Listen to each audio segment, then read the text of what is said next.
tous et bienvenue pour une toute nouvelle vidéo où aujourd'hui on va s'attaquer à un petit sujet du jour sympathique qui seront quelques réflexions autour de la VMA, de la fréquence cardiaque et des allures d'entraînement. Alors pourquoi j'ai voulu faire une vidéo là-dessus? C'est parce que hier je suis allé courir et j'avais remarqué que je ventilais quand même un petit peu quand je passais la barre des 70% de FC Max. Ça brise un petit peu les codes qui consisteraient à dire que l'endurance fondamentale c'est jusqu'à 80% de la FC Max. Ça me dérange. Personnellement ça me dérange parce que du coup j'ai remarqué ce truc là, je ventile un peu plus. Et quand j'étais plus bas, quand j'étais aux alentours des 65%, donc à 130, 131 battements par minute, je me sentais bien. C'est-à-dire vraiment une aisance respiratoire totale, comme si que je marchais. Et quand j'allais un petit peu plus vite, j'avais l'impression que, tu vois, il y a un truc qui va pas. Et donc du coup, je me suis posé la question. Ces allures-là, tout ce qu'on peut trouver sur Internet, est-ce que c'est pas un peu bullshit? C'est-à-dire qu'on est obligé de donner un petit peu des valeurs, mais c'est pour la majorité. Mais comment se l'appliquer à soi? Comment ça se fait qu'en fait, derrière, moi, je constate quand même un truc un petit peu différent. Donc, ce que j'ai fait, c'est que j'ai posé déjà quelques hypothèses. Je pose ça là. Alors, je pense que j'ai une endurance qui est vraiment très faible, donc une filière aérobie qui est très mauvaise. Ça, c'est mon postulat de base. Je pense qu'au niveau de ma VMA, elle est plus faible que les précisions. Je pense que je tourne autour sûrement des 15 km/h. Si je regarde un petit peu des prévisions que donneraient tu vois, des livres comme ça, alors Daniel Running, lui, il me met une VMA toute pourrie, et quand je regarde un peu des tableaux qui sont dans la Bible du running, ou même un petit peu sur internet, je devrais avoir une VMA autour de 16, alors que bon, je pense qu'elle est plus faible que ça. Donc bon, il y a un truc qui va pas non plus là-dessus. Je pense que du coup j'ai un seuil aérobie, donc là où tu commences à avoir une transition entre ton seuil anaérobique et aérobique, enfin aérobie vers anaérobique, je pense qu'il est plutôt bas, autour de 69%, c'est ce que j'ai constaté, tu vois, au niveau des sensations. Par contre, j'ai un seuil anaérobie qui doit être très très haut, donc ça c'est plus lié, je pense, à ma génétique, et puis toujours ce que j'ai travaillé, sur que j'ai fait du badminton, j'ai fait de la musculation, j'ai fait du tennis, un peu de futsal, c'est que des sports explosifs, qui n'ont absolument rien à voir avec un effort d'endurance, et donc du coup travailler la filière aérobique. J'ai une très bonne capacité à recycler les lactates, donc une forte résistance, une capacité à tenir une haute VMA, voilà, qui permettra de dire que ma VMA en fait elle est plus faible que ce que pourraient donner les prévisions. Et pareil, donc j'utilise très très mal les lipides à l'effort. Donc ça c'est lié à la filière aérobie qui est très mauvaise. Donc ça c'est les hypothèses que j'ai. Et je me suis dit, bon, je vais faire ma recherche. Et c'est pour ça que je voulais faire cette vidéo-là, c'est-à-dire que, tu vois, je pense qu'on est tous à chercher, à essayer de comprendre un petit peu comment faire pour améliorer son entraînement. C'est bien aussi de le montrer. Sachant que, bon, pour l'instant c'est des hypothèses que j'ai essayé de travailler un petit peu dessus. Je vais affiner mes recherches au fur et à mesure. Donc là c'est une vidéo que je fais maintenant et que je pense que j'en ferai une peut-être dans 1 mois, 2 mois, 3 mois pour essayer d'être un peu plus précis dans ma manière de prévoir. Quand on regarde du coup au niveau de la forte résistance des lactates, je pense qu'en fait, à mon avis, il doit y avoir des profils types de coureurs, ce qu'on constate, qui ont à peu près des seuils à peu près équivalents, tu vois, moyen. Et donc du coup, forcément, ça va leur convenir, tu vas te dire, bah voilà, cours pas à plus de 75 ou 80% de FC max, ta VMA, de toute façon, tu n'arriveras pas à la tenir trop longtemps non plus. Enfin bref, il y a des choses comme ça qui, moi, je trouve que je constate que ça va pas comme ça. Donc j'ai commencé, je me suis dit, tiens, comment on fait déjà du coup pour déterminer ces seuils? Parce que pour moi, je ne les connais pas. Je pense que ça doit être quelque chose comme ça, par rapport à mes ressentis, par rapport à ce que j'ai fait en course. Donc, on va regarder au niveau de la fréquence cardiaque de réserve. C'est souvent ce qui est écrit pour pouvoir les déterminer. Donc, personnellement, ma fréquence cardiaque de repos, elle est environ à 54 BPM. Ça, j'ai ma montre qui me le dit. Ma fréquence cardiaque maximale tourne à 198. Et donc, ma FC de réserve serait à peu près 145. Donc, si je regarde les chiffres qui sont donnés par rapport à des seuils, on voit que la SVR, donc le seuil aérobie, il est plutôt entre 60 et 70% de la FC de réserve, donc pour moi, ça serait entre 140 et 154. Donc là, il y a déjà un truc qui ne va pas, c'est que même la mesure basse, pour moi, ça correspond pas à ce que je ressens. C'est-à-dire que là, moi, je ventile un petit peu, tu vois, c'est pas une aisance respiratoire totale, tu vois, il y a un truc qui ne va pas. Donc ma explication, c'est la filière aérobique qui est plutôt mauvaise. Et le SV2, donc c'est pareil, palier bas 72, palier haut 190, donc là 85-95. Ah ouais, 172, je suis capable de la tenir quand même très longtemps, tu vois. C'est même plutôt bas, tu vois, pour moi, j'ai l'impression, par rapport à tenir. Donc, à mon avis, je dois plutôt être en haut, plutôt dans les 190, je pense, au niveau de ma SV2. Donc là, pour moi, c'est que j'ai une très bonne filière anaérobique. Donc, tu vois, ne serait-ce que, tu vois, au niveau de ces deux du panier, on a du mal à comprendre, tu vois, c'est des moyennes. Et tu vois, même, je rentre même pas dans la moyenne sur le SV1. Donc il y a un truc qui va pas. Donc je continue. Je me suis dit, bah, je vais regarder un petit peu des cours, ce que j'ai fait, parce que derrière ça permet de voir un petit peu les brisures. J'ai pris des exemples où en fait bah, je me suis mis dans le rouge et puis mon allure elle a baissé. C'est-à-dire qu'en fait j'en pouvais plus, j'ai atteint le maximum que je pouvais faire. Donc sur une course que j'ai faite donc pour les 10 km d'Épernay il y a 2 ans, donc là je m'entraînais pas, hein. Moi je courais pas plus que ça, je courais pas du tout même d'ailleurs. Mais je me suis dit tiens, allez, je me suis fait embrigader avec un pote, on va le faire. Donc je pense que pour moi, les 10 km, ça me convient bien. C'est quelque chose naturellement où ça va. Donc, quand je regarde là-dessus, tu vois, sans entraînement plus que ça, j'arrive à tenir comme une allure à 4,30. Donc, 188 de FC moyenne, ce qui correspond après à 95. Si je regarde les tables de VDOT de Daniel Training, normalement, je devrais avoir après 4,43 en VO2 max. Donc là, si tu fais le pauvre calcul qui existe à 3,5, là, la VMA c'est 12.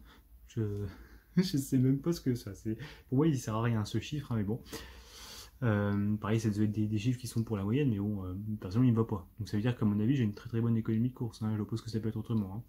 Donc, j'ai fait plein de recherches sur Internet qui permettent de calculer.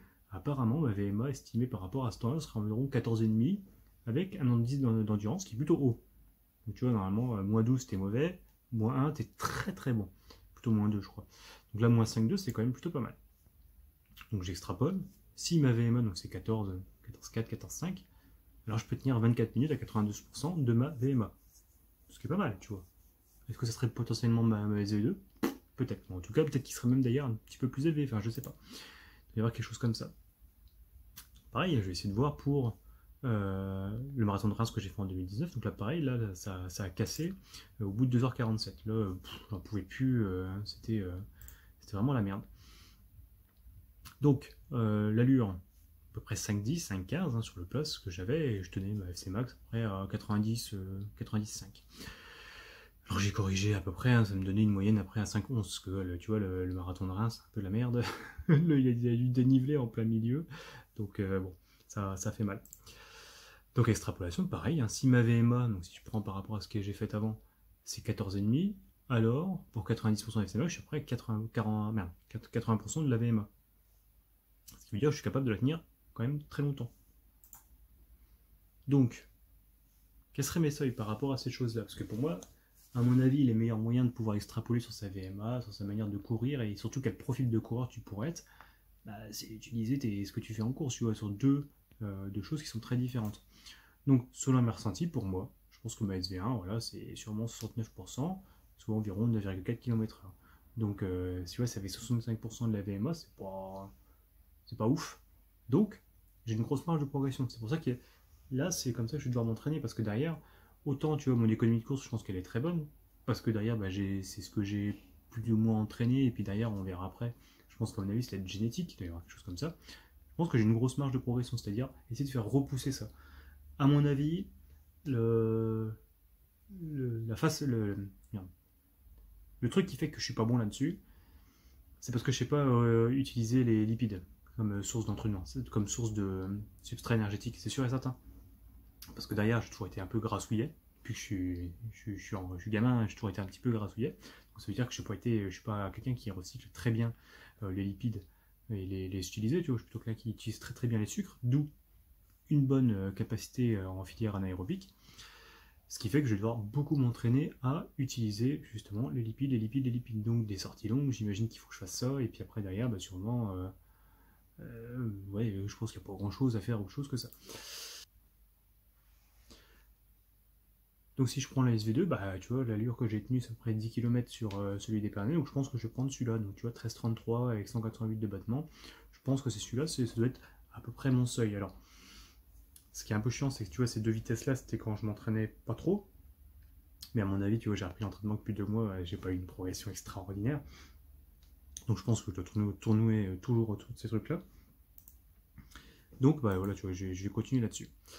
Et ce qui me fait poser une question, c'est est-ce qu'il existe un profil type de coureur? Parce que tu vois, j'ai l'impression que personnellement, comme je te dis, tu vois, par rapport à ta morphologie ou autre, il doit y avoir un truc qui fait que tu es plutôt très endurant, ou alors c'est-à-dire que tu exploites très très bien ta filière aérobique, ou alors tu es quelqu'un qui est plutôt explosif, résistant, quelque chose comme ça, et derrière tu es plutôt quelqu'un qui sait très bien exploiter la filière anaérobique.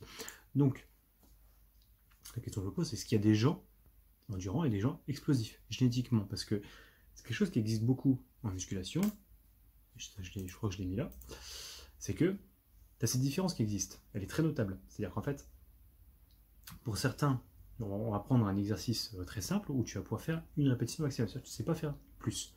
Celui qu'on utilise beaucoup, tu vas le développer couché, tu regarderas sur internet ce que c'est comme exercice, et tu pousses.